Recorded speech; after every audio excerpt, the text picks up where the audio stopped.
Pag nakita mo tong underpass na to, yan tawiran na yan, galing ka sa kanan, di ba yung pagbaba ng sakayan ng bus, tas bababa ka sa tapat nito, may katapat itong bubong na to ng underpass sa kanan, tas papasok ka dun, tas dito ka lalabas, tapos yan yung aakyatan mo.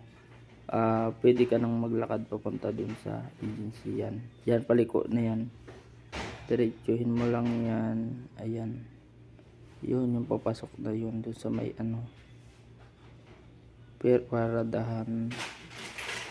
Yan, ito yung papasok, yan yung way, pwede lang lakadin kasi yan, dyan mahal ang bayad. Ayan, yan, itong school na ito, yan yung may way na yan, diretso lang yan. Yan, ganyan. Ayan, i-google mo na lang din para masundan mo yung papuntang GS Contractor.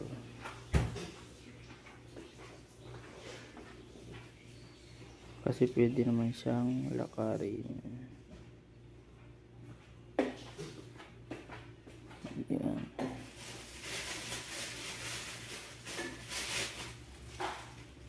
Hanggang marating mo yung kabilang kanto. Diretso pa, kunti pa.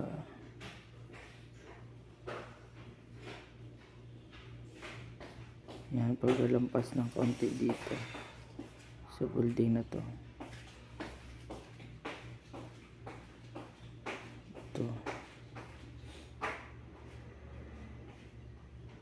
ito pala, di ba ito paliko na to, yan, ito dito, yun yan, ito na sa may tapat na.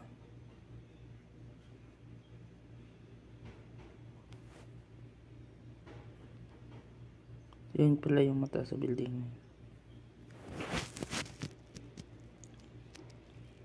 Yan,